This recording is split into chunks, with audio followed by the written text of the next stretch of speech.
Yeah, we just had fun with that last video. That last video, Schumacher versus, I believe, Pablo Montoya. We just had fun with that video. And saying we're nice and energized for this one. How Honda went from being a meme to the best engine supplier in F1. I was recommended this video by somebody actually. I forgot who it was, but shout out to you for recommending me the video. Leave it in the comments. I'm saying you're gonna get a like from me. And we're gonna be hopping right into the video right now.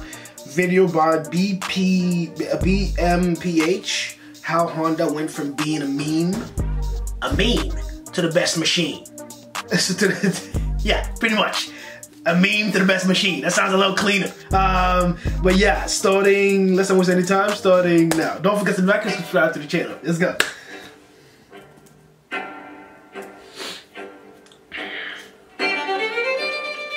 A meme to the best machine. I like that. Let me know how you feel about that in the comments. I made the decision to come back in McLaren for two reasons. The first is the desire to win. I think McLaren-Honda project has the same values and the same target of winning and be the best in Formula 1. This project is very attractive and I could not say no.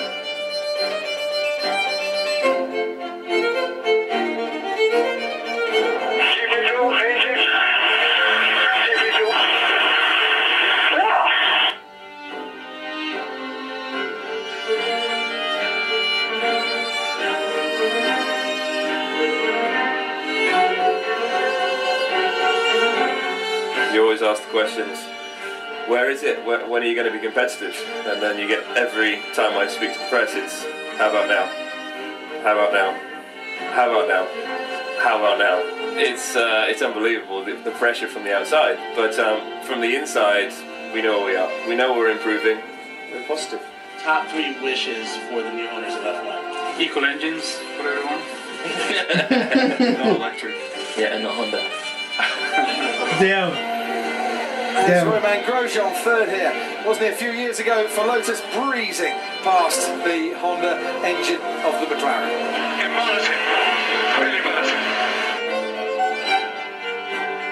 Tough. Could have worn that quick, eh?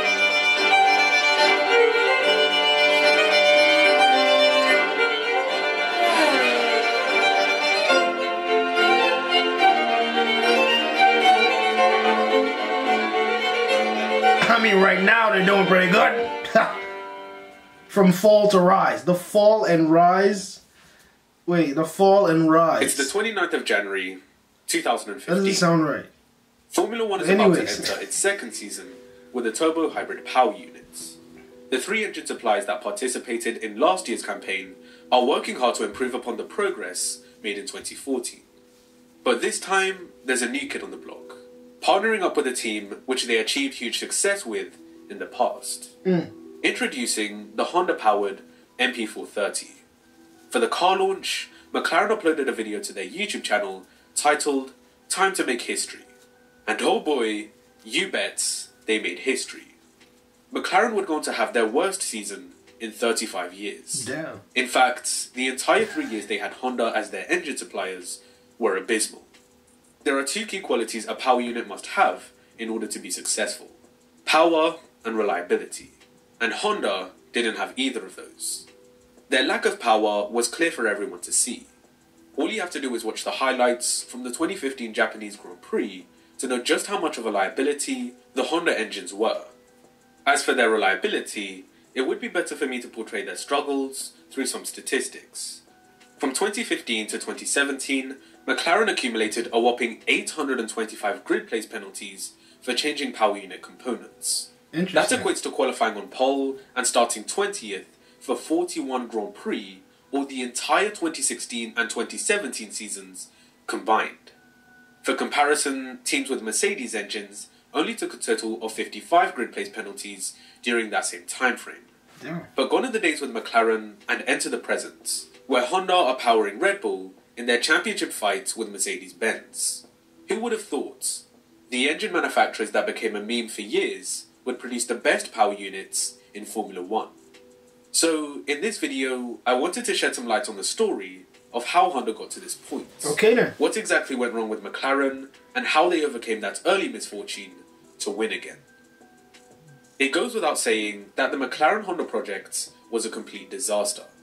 A majority of the blame was directed towards Honda for their underpowered and unreliable engines, but McLaren weren't entirely innocent themselves.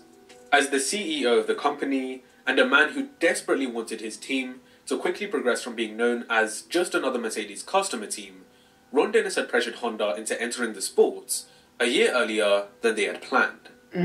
Additionally, both parties came to an agreement on an unrealistic set of dimensional targets for the engine, one they called the Size Zero philosophy. Essentially, Honda were required to design an engine around a very tight McLaren chassis to create what in theory was a great concept. But in reality, that was far from the case. In 2014, Martin Brundle explained how Mercedes were able to obtain such a significant power advantage over their competitors in a great piece on Sky Sports. At the time, we learned that Mercedes were running a different turbo arrangement to Ferrari and Renault, where they split the turbine and compressor to either end of the internal combustion engine and connected them via a shaft running down the middle. This brought with it a great deal of benefits: better ERS efficiency, more compact aero packaging, and a lot more. However, Honda wanted to take that idea one step further. Their concepts revolved around fitting the compressor within the V of the engine. Not only did this give the rear of the McLaren smaller overhang than the Ferrari or Renault, but it also meant the engine didn't need to be moved further back, like the split turbo layout of the Mercedes. But in order for the compressor to actually fit within the V, it had to be smaller than those of its rivals. Now, there was a pretty simple solution to compensate for the reduction in size. Just run it at a faster rate to give the same boost. However, at first, the MGU-H, which runs on the same shaft as the turbo, couldn't run at the required speed due to a vibrational issue. Eventually, this issue was fixed, and it was expected that they would come close to being competitive. Unfortunately though, this isn't what happened. As the compressor speed was increased, the frictional resistance also increased, which compromised the power unit's energy efficiency, meaning it couldn't recharge the battery as fast. This made tracks like Spa absolutely horrible for the McLaren Honda, as they could only use the extra 160 bhp on one of two of the straights. In fact, there were sections of the track where they were running 200 bhp down on other cars. According to project leader Yasuhisa Arai, Honda identified that the issue was related to the way the turbo had been laid out, but they were unable to change it during the season. As part of Honda's restructuring in 2016, Arai would be replaced by Yasuki Hasegawa as project leader. During that year, Honda made some impressive steps forward on the other engine suppliers, helping McLaren improve their constructors' position to P6. But this advancement fueled an overly ambitious target. We have a plan to challenge Mercedes in 2017, predicted Hasegawa at the end of 2016. So, what exactly was that plan then? To redesign the entire power unit and make drastic changes to the arrangement of the turbo, compressor, and MGU-H. The new design followed the Mercedes split turbo layout mentioned earlier, but with the MGU-H in the center of the V, all connected via a shaft. This modification aimed to improve thermal efficiency, and other major objectives included reducing the overall weight of the unit and lowering the center of gravity. Honda admitted that this concept was high risk and would take time to reach its maximum potential. But at this point, McLaren were coming to the end of their road.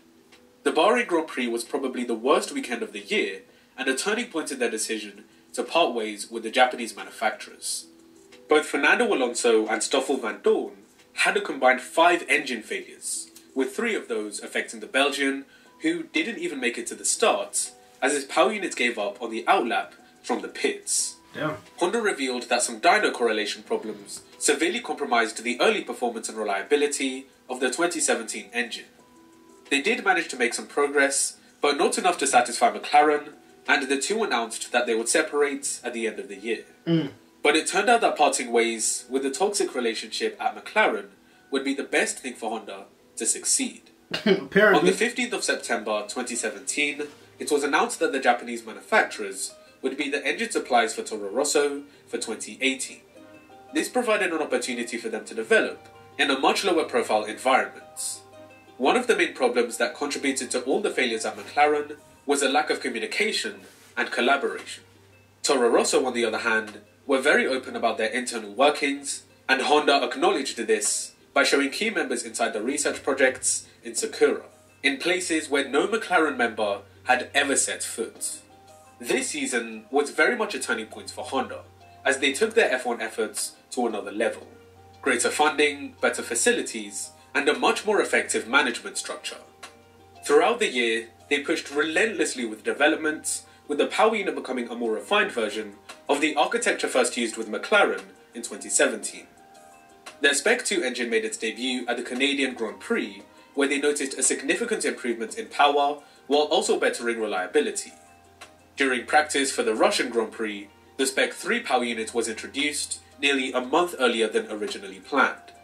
Again, the drivers reported a big step forward in terms of power through the rev range, but the engine's drivability wasn't great. So, they reverted back to the old spec for the rest of that weekend, and worked on optimizing the engine mappings and gearbox synchronization to aid the issue for their home race in Japan. Honda found that the upgrade boosted power by an extra 40 bhp, which helped Hartley and Gasly set times good enough for P6 and P7 in qualifying. Toro Rosso were also more relaxed on the requirements for the power unit dimensions, which allowed Honda greater freedom to increase the size of a number of components. Some of these changes alone provided an increase in power and reliability instantly, but despite the size increase, their PU still remained the most compact on the grid. The senior team Red Bull were closely observing the performance gains of the Honda and were very impressed with the progress, leading them to sign a 2-year deal for 2019 and 2020. A thing of beauty. That's how Christian Horner described the new power units on the very first day of testing.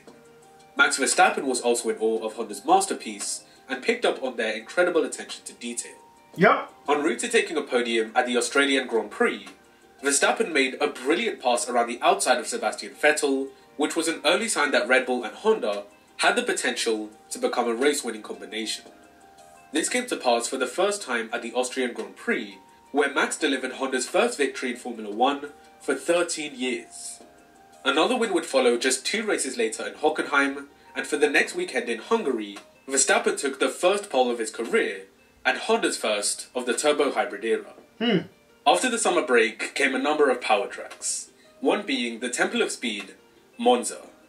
The Spec 4 power unit brought some significant changes to the combustion system, as well as a new fuel composition from their partners ExxonMobil, and it was this very upgrade that helped them reach the same level as Mercedes.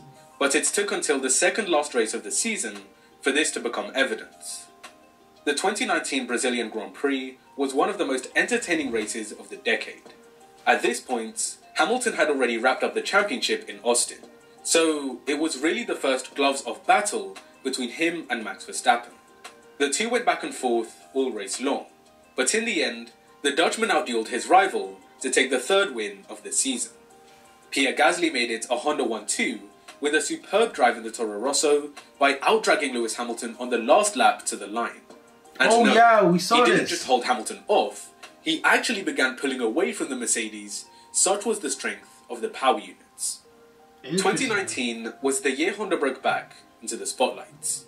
They ended the season with the least track failures of all 4 manufacturers and 0 engine-related retirements. Considering the point they were at 2 years ago, that's a monumental growth. Yes. So before the Abu Dhabi Grand Prix, Red Bull and Honda announced that they would be extending their partnership to the 2021 season.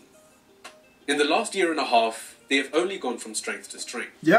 2 more race wins with Red Bull in 2020, as well as a stunning victory for Pierre Gasly in Monza, which resonated with Honda a lot more than people realise. The Frenchman's underdog success story, from being dropped by the senior team to winning with the junior team, showed his incredible fighting spirit and never-say-die mentality, one very similar to their own. For 3 straight years, they were the worst engine suppliers on the grid. In 2021, they are leading in both the Drivers' and Constructors' Championships. Honda's journey in these past 6 years has been full of many trials and tribulations. But regardless, they have risen above everything that's been thrown their way and made it to the top once again. I hope you all enjoyed. If you made it this far, thank you very much for watching. If you don't mind, please consider sharing this video around with others to support the effort that's gone into making it, and subscribe to the channel with bell notifications to keep up to date with more in-depth stories like these in the future. I think I see it in the video. Right? I'll see you in the next one. Alright, let's see it on the video. Yeah. Damn. He went from being the worst to contending for a title. But it said that they signed a 1-year deal. They extended your deal to this year. So after this year, Honda's not going to be rolling with Red Bull. You can let me know in the comments who you think they're going to go with next. But yeah, that's going to be interesting to see. So who's going to be supplying engines for Red Bull? Are they going to supply their own engines? But yeah, anyways, you can let me know that in the comments. But yeah, crazy, going from the worst to first. And the Pierre Gasly thing, we already knew that because we saw the Pierre Gasly video. It was blocked, so I just threw it up on Patreon. And you can go, you can go check that out if you want to. But yeah, we already saw that in like winning a Grand Prix in a Toro Rosso. So I'm saying that's kind of like a Honda type thing to do. But yeah, fire video. A lot of the engine explanation stuff went over the top of my head. I'm not gonna lie.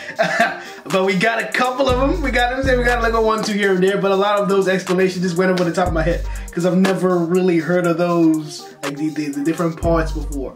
So you know, we're growing. But yeah. Hopefully you enjoyed the video. Don't forget to like and subscribe to the channel. And if you enjoyed the video, we'll see you guys in the next video. Peace.